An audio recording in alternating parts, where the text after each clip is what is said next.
elle n'est pas évidente à trouver, hein, même en la connaissant.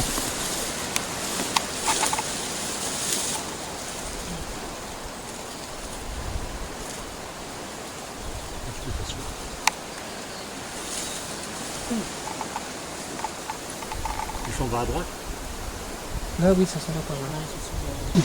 Ah, il fait frais là-dedans. Ah ouais, ça caille. Hein. C'est humide. Et alors, tu vois quelle profondeur? Ouais, je suis en train de prendre les escaliers là. Allez-y. Par contre, là, vous avez le banc. Je peux Le tout banc vous qui dire. est dans la... Oui, mais on le voit mieux dans l'autre sens. Il n'est pas bien plat, hein. Non. Ah non, c'est un bas naturel. Oui, oui. Ça s'est effondré là. Hein. Sur ta droite. Mais dis donc, ça va plus loin. Non. Attends, j'ai la torche, t'inquiète. Parce que j'ai un peu...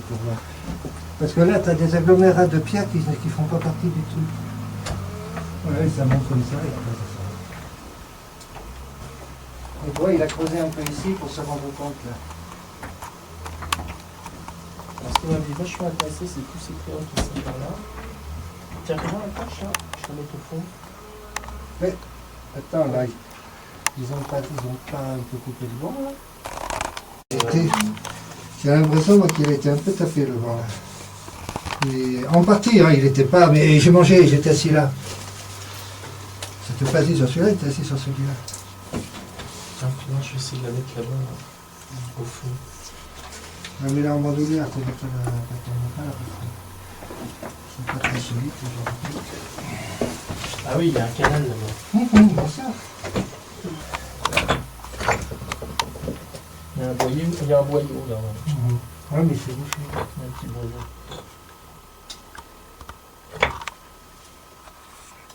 Et ici, avec l'éclairage, on a bien la forme triangulaire au bout de Voilà. l'entrée. Ouais. Par contre, il faut qu'on dégage. On va passer derrière toi si tu veux faire les photos parce que ça sert à rien qu'il y ait quelqu'un. Tiens, éteins. Je sais pas si tu... Oui. On va montrer que c'est un banc. Oui. Faut qu'on voie un peu la sortie. Donc là, ici, on voit un peu l'ouverture. Ouais. Voilà. Voilà. Donc là, on a la plus belle des deux grottes. En triangle. Et je reçois de l'eau. Je suis béni par les dieux. Un détail de la C'est carte, plié là. c'est que quand la pointe, avec donc la grotte, la petite grotte circulaire, est venue se planter là, l'endroit s'appelle la Kaono. Tout endroit qui s'appelle la Kaono, il y a une grotte. Ça veut dire? Ça veut dire la grotte. C'est la Du moment que le lieu s'appelle la Kaono. Kaono, obligatoirement tu as une grotte. Ça ne peut pas être autrement. La seule chose, comme on connaissait l'abri sous roche en bas, ça pouvait être cet abri sous roche qui avait fait que le lieu s'appelait la Kaono. Ça ne voulait pas dire qu'il y en avait une autre ailleurs. Oui, voilà. Voilà, c'est ça. C'était la limite du truc. Mais quand j'ai vu que c'est venu se poser dessus, je me suis dit, il n'y a pas de problème, c'est bien ça. Obligatoirement. Le hasard fait, les endroits marqués la Kaono sur la carte, tu dois en avoir deux. J'en connais deux sur la carte au 25 millième. L'autre, il est du côté d'Alette. Donc là, que la grotte vienne se poser sur la grotte, attends. C'est vraiment un travail de longue haleine. Quand même. Bah oui, ça prend du faut temps, surtout hein. pas se décourager. Hein, quand même, Non, mais une fois qu'on a le truc et qu'on sait que c'est ça, ouais. parce que ça peut pas être autrement, parce que tous les autres, il y en a d'autres qui ont utilisé le plan du domaine, mais ils l'ont utilisé à leur sauce. Non, puis de Comme tout- je disais, en le positionnant comme Non, mais ça attends, chantait, attends, tu en oublies, mettant l'échelle qui leur Tu oublies quelque chose de fondamental, c'est qu'il a été revu complètement pour avoir les bonnes dimensions. Ah mais attends, au départ, Voilà. pourquoi je t'ai demandé ça, à ton avis? Parce que j'avais déjà raisonné sur le plan féral, mais comme il était faux, je ne pouvais pas appliquer un raisonnement sur un plan que je sais faux. C'est parce qu'il y a eu un Je travail savais de que plan ça de marchait, référence. mais je ne pouvais rien démontrer avec ça. Il me fallait un plan. On travaillait de chaque côté, après on s'envoyait mutuellement les trucs, on croisait, on recommençait, on croisait. Au début d'ailleurs on a essayé de le modifier le plan, sans le refaire. On a essayé de le modifier le plan féral, mais ça ne marchait pas. Parce qu'il n'était pas faux partout pareil. Il y avait des endroits qui étaient à peu près justes, d'autres qui étaient un peu faux, d'autres qui étaient beaucoup faux. En plus, dès qu'on bouge à un endroit, ça avait des implications sur à l'autre bout, pour les ratios de dimension, ou les angles. Donc finalement, on était obligé de repartir, de le redessiner oui, vraiment. non, mais au départ, on a essayé de le modifier. On n'a pas essayé, mais il était trop faux pour être modifié. Et je pense que c'est un travail qui... Mais tout seul, j'aurais été très c'est emmerdé un travail de le qui faire. va se bonifier avec le temps. C'est-à-dire, évidemment, comme tous ces travaux ne sont pas encore entièrement publiés, les gens l'ont pris un petit peu comme... bon, c'est intéressant, mais sans plus. On arrive mal à voir le banc. On se rend pas compte du banc sur la... Putain, moi j'ai une photo, ça me rend compte. Peut-être le prendre de dehors en fait. Non, ça va, je vais attendre.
c'est un bon.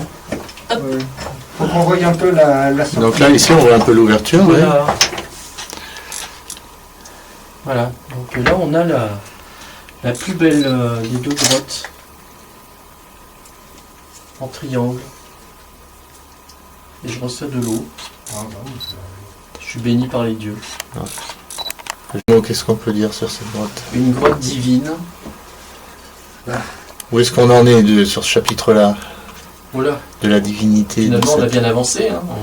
On est sur le lieu sacré qui est représenté par, qui est repris par le tableau de Ténier. Et on est sur la plus belle des deux grottes, avec un beau chêne devant qui marque l'endroit sacré. Est-ce qu'on peut dire aujourd'hui qu'il n'y a plus aucun doute sur la grotte représentée sur le tableau et la correspondance avec Alors, il celle-ci? ne peut plus y avoir de doute, puisqu'en fait, c'est un endroit qu'on a pu retrouver avec deux pistes complètement différentes, entièrement différentes. L'une basée sur les constructions de Béranger Saunière, et une autre qui est basée sur un tableau du XVIIe siècle fait par Ténier le Jeune. Deux pistes qui a priori n'ont rien à voir, sauf que quand on refait l'histoire sur 2000 ans, eh ben, on arrive à remonter l'histoire, mais ça se reconstruit. Et ce qui est beau, c'est de retrouver toute une multitude d'indices qui se rejoignent à cet endroit-là, par différentes couches historiques. Donc il y a des couches du 19e siècle, il y a des couches du 17e, il y a des couches du 18e. Voilà. Et là on retrouve en fait tous les indices petit à petit, parce que je pense qu'on ne les a pas tous vus. Je pense qu'il y a encore beaucoup de choses à découvrir, mais petit à petit on commence à comprendre pas mal de choses, pas mal d'allusions, de jeux de mots, d'allégories qui ont été montées siècle après siècle par différents groupes religieux et qui se sont amusés, on va dire, à laisser des indices pour que le secret se perpétue de siècle en siècle. Et que finalement, enfin, quelques personnes puissent profiter à un moment donné et retrouver les traces et les origines de notre culture occidentale. Et là, on est sur le point ultime, avec la montagne sacrée, l'œil sur la montagne, qui est la référence qui a été reprise par différentes organisations plus ou moins sectaires, qu'on retrouve sur le dollar américain. C'est le plus beau des symboles, puisque tout le monde le manipule, tous les Américains le manipulent, et même pas que. Et voilà, donc là on est vraiment sur les origines, l'origine. Et à partir de là, quelle serait la suite de votre quête, de vos recherches, une fois qu'on en est là maintenant? Beaucoup de choses, hein, la suite. La suite, c'est évidemment de continuer à remonter toute l'histoire, mais bon, là maintenant on a le bon fil maintenant, donc il suffit maintenant de tirer le fil et tout vient avec. Ce qu'il faut maintenant, c'est du temps, un peu de travail, comme toujours, mais disons que le gros a été fait, ça a été déjà bien déblayé. Je pense que là, il y a suffisamment d'éléments, largement d'éléments, que dis-je, pour convaincre les incrédules. C'est-à-dire que je pense qu'il y a, depuis on va dire, 5-6 ans, il y avait des éléments pour convaincre les gens qui étaient dans l'affaire. Là, maintenant, on arrive à un point où il y a suffisamment d'éléments pour arriver maintenant à convaincre les incrédules. C'est devenu trop... je peux même plus parler de coïncidence, d'ailleurs. C'est des faits convergents. On en est à l'évidence. On en est à l'évidence. Il y a trop d'éléments. Trop d'éléments indépendants qui nous ramènent au même endroit. C'est ça qu'il faut comprendre. C'est que c'est pas forcément des... Parce que si on prend des éléments qui dépendent des uns des autres, on peut se dire que finalement, ça peut être qu'un gros élément qui nous amène là. Non, en fait, vous allez comprendre que c'est des éléments qui n'ont rien à voir a priori, qui n'ont rien à voir et qui nous amènent ici. Donc voilà, c'est ça qui est extrêmement important, parce que c'est une réelle démonstration. Et qui est aussi bien une démonstration basée sur l'histoire, donc qui peut satisfaire les historiens, mais c'est aussi une démonstration qui est basée sur la géométrie. C'est une démonstration qui est basée sur des alignements naturels, qui ont été exploités ensuite par différentes époques. C'est un montage de symboles. On est sur un lieu hautement symbolique, sacré. D'ailleurs, tout l'environnement ici est sacré. C'est-à-dire, une fois qu'on a compris les codes, eh bien, on arrive à comprendre les symboles et à pénétrer le lieu divin. Merci.